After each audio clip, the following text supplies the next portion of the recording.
Hello, Demenki here. This is a small little experiment me and my friend Term are doing. We're going to talk about the lore of Naruto. Each character I choose or he choose, we will talk about them either way, good or bad. Mostly bad, because, after part 1, Naruto just turns into complete doo-doo. But, have fun and enjoy listening to our voices and stuff, I guess. And, have fun. Yeah.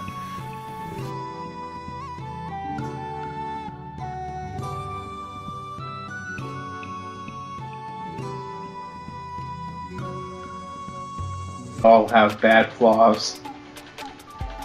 Team 7 sucked though. Team 7. Well, let's talk about part 1 and how good they were. Until Sakura had a mental sickness. That was the worst part, where she started to break down and she wanted Sasuke and only Sasuke and everything else. Every time she came on screen, she said Sasuke, and it was really disgusting. So I am playing with Term here, and we're going to have a bit fun if he will let me. No, what the fuck? I hate this so much. So PTS Naruto, his dreams are his dreams are simple. He just wants to become Hokage, and you see his journey of becoming Hokage in part 1 especially, where he fights many things. But the cool thing about PTS Naruto, he's not really overpowered. He is learning how to fight, and usually it's in a comedic way that he messes up and learns from his mistakes. But sometimes it's really deep and stuff in the ending of an episode or an arc, where he's like, hey, you're evil and I'm good, but I can see the good in you. But after all that mumbo jumbo, Sasuke over here, he's a good, he's pretty okay, I guess. Oh gosh. He's a good rival for Naruto until he starts to change his mind completely for a dumb reason.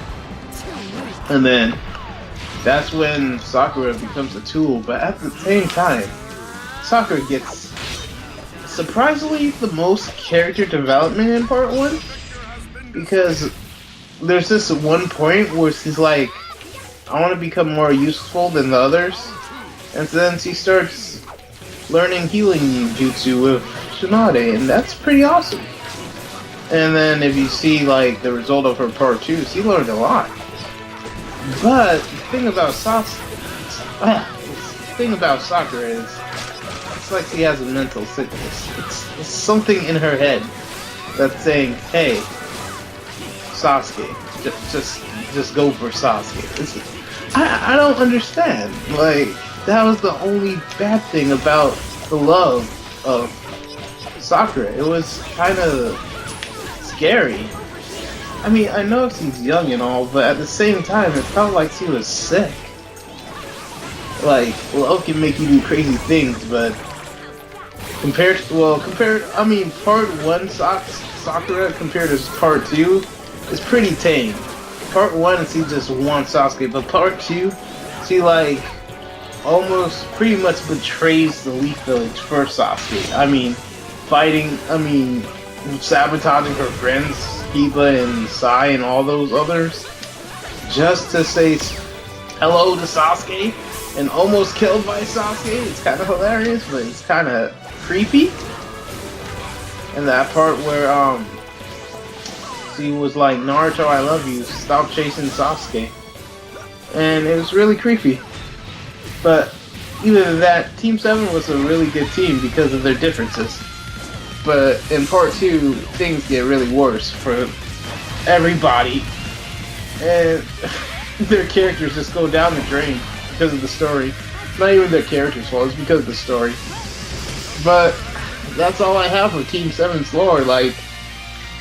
They were good in part 1, but in part 2, they're disgusting. what do you have to say for Team 7 Term? I'll just say one thing. What I missed with a lot of their old techniques, like once we get into part 2, you kind of stop seeing Sasuke doesn't do Lion's Barrage anymore. Why the fuck would he need to? Naruto doesn't do the Uzumaki Barrage. Once again, why would he need to?